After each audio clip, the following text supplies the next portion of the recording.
ওই খুঁটিহীন নীলাকাশ ভুবন মাঝে তুমি কুদরতি ইশারায় রেখেছ এই শ্যামল পৃথিবীর চিত্রখানি তুমি নিপুণ তোমার হাতে এঁকেছ ওগো আল্লাহ শুকর তোমার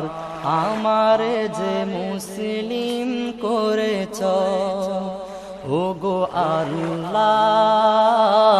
শুকর তোমার আমারে যে মুসলিম করেছ ওই খুঁটিহীন নীলাকাশ ভুবন মাঝে